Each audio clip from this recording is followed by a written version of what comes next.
आज की प्रातः तालीम बेला में आप सभी तमाम बच्चों को हार्दिक अभिनंदन है। आज ऐसी टॉपिक को मैं उजागर करना चाहूँगा जो वाकई में यह एक टॉपिक नहीं है, मात्र टॉपिक तक सीमित नहीं है। यह हमारा राष्ट्रभक्ति और देशभक्ति की पहचान की ओर दी जाएगा। हम कहते हैं ना कि हमारे देश में कई तरह के आक्रमण हुए। प्राचीन काल से लेकर आज अनवरत काल तक देखा जाए तो आक्रमण की ढेर लगी हुई है हमारे देश पर। लेकिन हमारा भारत एक ऐसी चट्टान की तरफ खड़ी हुई है कि कई यहाँ के मुसाफिर तो आए, कई आक्रांताएं तो यहाँ पर आए, परंतु उन्होंने हमारे अदम्य साहस का परिचय जब हमारी भारतीय सैनिकों ने दिया तो उन लोगों ने अपना कदम को पीछा करते हुए फिर उन्हें पाकिस्तान जाना पड़ा। हालांकि मैं कई युद्ध के बारे में नहीं, केवल मैं उस युद्ध की बात कर रहा हूँ जो वह युद्ध वाकई में विश्व का सबसे भयंकर युद्धों में से एक माना जाता है। वह युद्ध था जो आपको पता होना चाहिए कि यह युद्ध 18,000 फीट की ऊंचाई पर कारगिल जिला में यह युद्ध लड़ा गया था। आपको यह पता होना चाहिए कि अगर कोई ऊंचाई से लड़ा जाए और नीचे से लड़ा जाए तो जीत ऊंचाई की होती है। कितनी कठिनाई से हमारे भारतीय सैनिकों ने अदम्य साहस का परिचय दिया।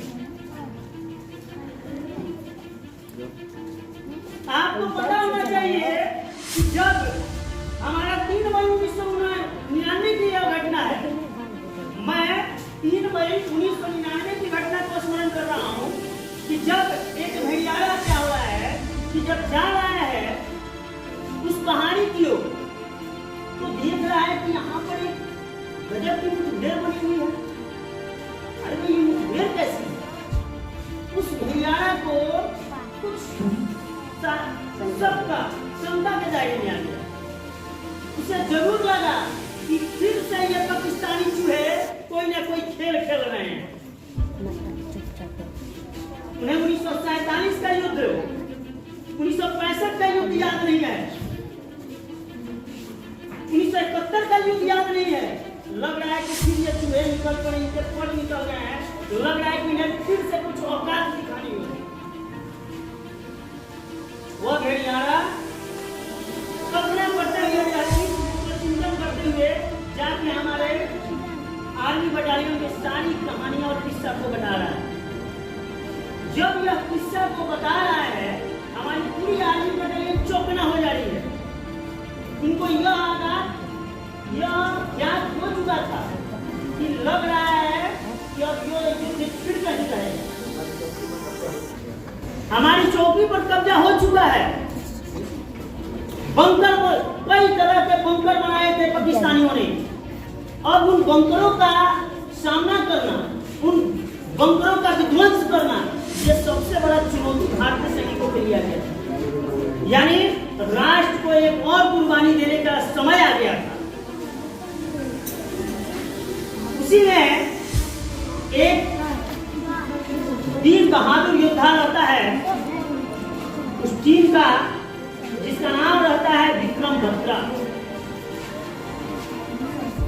उसका साथी रहते हैं संजीव जोशी, एक और रहते हैं योगेंद्र सिंह यादव, और एक और रहते हैं, मेरे नाम स्मरण नहीं हो रहा है।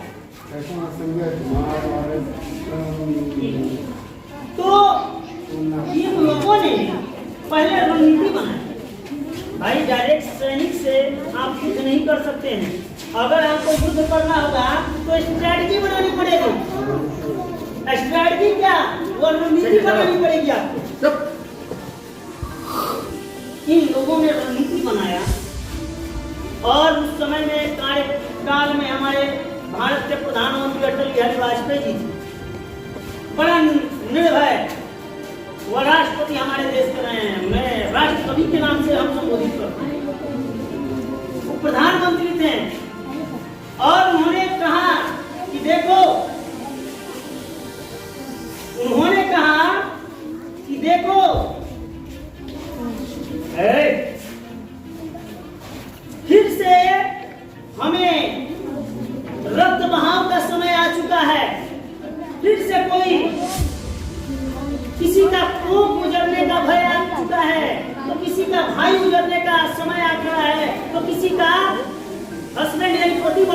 समय आकर खड़ा है। परंतु जब देश की बात आती है तो हमारा देश कहा जाता है विविधता में एकता। हमारे देश को कहा जाता है विविधता में एकता। उस समय जब देश की बात होती है तो हमारे जितने भी हिंदू, मुस्लिम, सिख, ईसाई सब एक हो जाते हैं। जब राष्ट्रभक्ति की परिचय होने की बात होती है उन लोगों ने सभी होकर, और 2 पॉइंट थे। एक का नाम था 5.40, जिसका नाम उस पहाड़ी का नाम था पेलोंग हिल था, और एक था 4875 टाइगर हिल। टाइगर हिल पर जाना तो समझ लीजिए ये बहुत बड़ी चुनौती भारत के लिए है। और किसी भी विश्व की किसी भी अर्धसैनिक को या सैन्य संगठन वहां पर जाके पाकिस्तानी चूहों को खदेड़ कर मारना और अंत में यह मानना कि हम हार चुके, अब फिर से लौट कर अपने स्वदेश पहुंचना, यह हमारा सबसे बड़ा अदम्य परिचय था।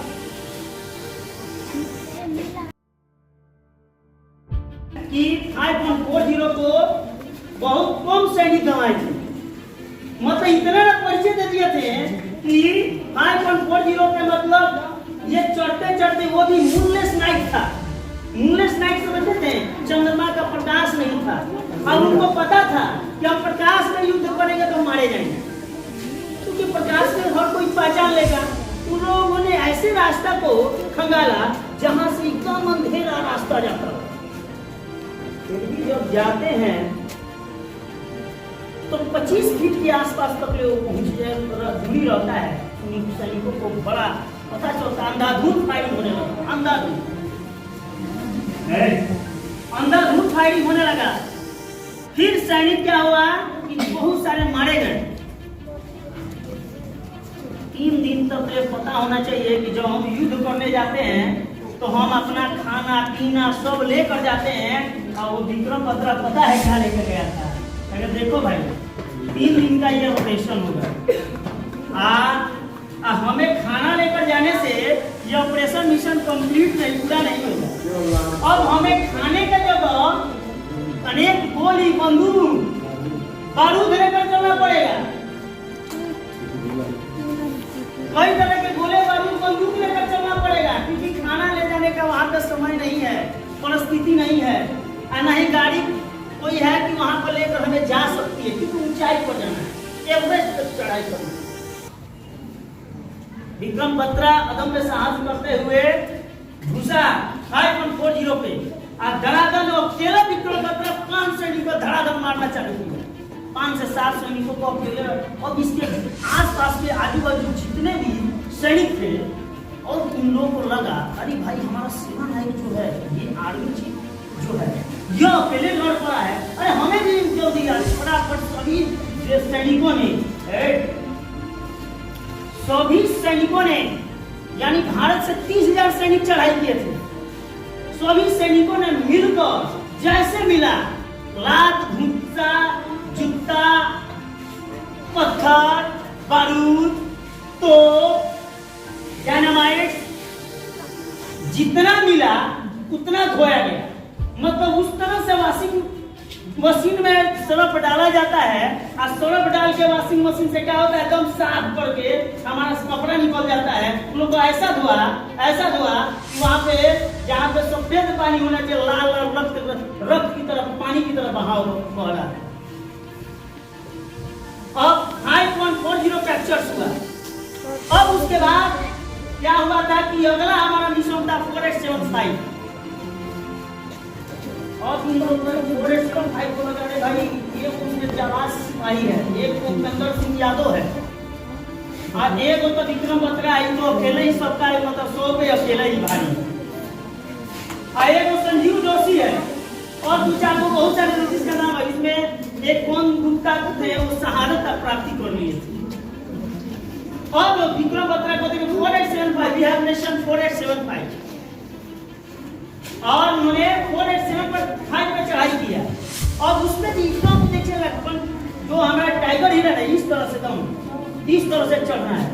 देखिएगा टाइगर हिल इस तरह से चढ़ना है, और ऊपर से आया धूप गोली चल रहा है, चल रहा है।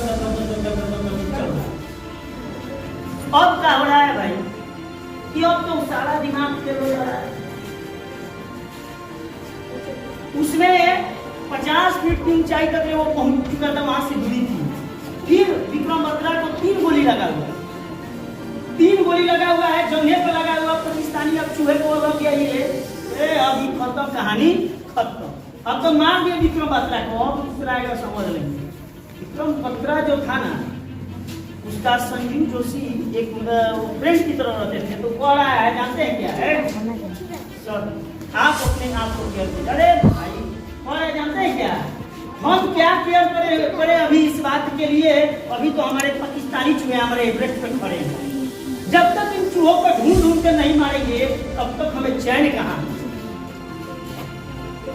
अब फिर चढ़ाई हुआ है, चढ़ाई हुआ और अंत धड़ाधड़ मारना चालू हुआ। 4875 विल बी कवर्ड। मिशन में कहा गया कि जब आप सफल होइएगा तो क्या कहिएगा, तो विक्रम बत्रा ने आवर स्लोगन विल बी दिल मांगे मोर। हमारा नारा होगा दिल मांगे मोर।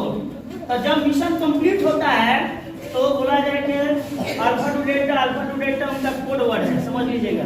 आप कोई भी फिल्म देखिएगा तो वहाँ पे जो स्पीकर से वर्ड को बताया जाता है अल्फा टू डेल्टा को बताया जाता है, ठीक है। तो यह बताने के बाद कहा कि आवर मिशन, हमारा मिशन विजय जो ऑपरेशन चला था हमारा कंप्लीट हुआ। और उसमें आपको मैं बता दे रहा हूँ कि लगभग 527 भारत के तरफ से सैनिक मारे गए थे और 1300 हमारे जवान क्या हुए थे, घायल हुए थे। वही अगर कंपेरिजन किया जाए तो 2700 पाकिस्तानी चूहे को ढूंढ ढूंढ को मारा गया। 5000 चढ़ाई किया था, 2700 को हम लोग धोना चाहिए। और उसमें से जिसमें से 1000 के आसपास में थे वो भी घायल हुए थे। देखिए ये कारण, ये लड़ाई युद्ध की बात नहीं था, वो पाकिस्तानी हमारे नियंत्रण रेखा को पार कर बैठे। और अंतर्राष्ट्रीय न्यायालय में यह पेश किया गया है कि आप नियंत्रण रेखा से कभी खिलवाड़ नहीं कर सकते इंटरनेशनल कोर्ट में। और उस नियंत्रण रेखा के लिए लड़ाई हुआ था। और भारत ने विजय की परिभाषा क्या होता है उसने दिखाया, और दिखाया पूरे विश्व वैश्विक स्तर पर पहचान बनाने वाले अमेरिका को, रशिया को, जापान को, जितने भी सैन्य संगठन वैश्विक स्तर पर देश में अग्रणी रूप से बना लिए, उन तमाम देश को इसने दिखाया कि हम भारतीय हैं। वक्त आया तो हम संधि की परिभाषा जानते हैं, और वक्त आया तो अगर तुम ललकारेगा तो हम चिड़ने की परिभाषा जानते हैं। तुम हमें ललकार तो देखो, एक बार ललकारोगे तो हम पाकिस्तान में घुस कर तेरे पूरे सैनिकों को तबाह करने का हम जज्बा भी रखते हैं। कहते हैं कि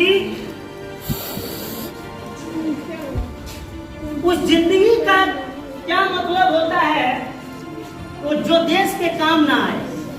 उस जिंदगी का क्या मतलब होता है जब देश का काम नहीं आए, और उस जिंदगी का क्या मतलब होता है जब ब्लड में देश का उबाल ना आए। उस जिंदगी का क्या मतलब होता है जब हमारे रक्त में देश का उबाल ना आए। अरे चूहे, अरे पाकिस्तानियों, जरा तू सुनना, हमने पहले भी कहा कि संधि करोगे तो हम तेरे साथ खड़े हैं, लेकिन तुम अगर हमें ललकारने की कोशिश करोगे तो हम पूरे पाकिस्तान को तबाह कर देंगे।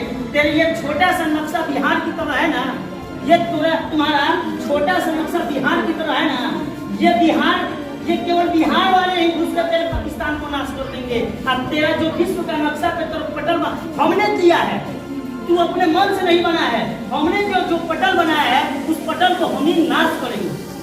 तो इसलिए हमें ललकारना मत। वक्त आया तो हम शांति मैं प्रस्ताव लेंगे, और वक्त आया तो हम उखाड़ भेड़िए की तरह खड़ा होकर तेरे को उखाड़ फेंक डालेंगे। इन्हीं बात शब्दों के साथ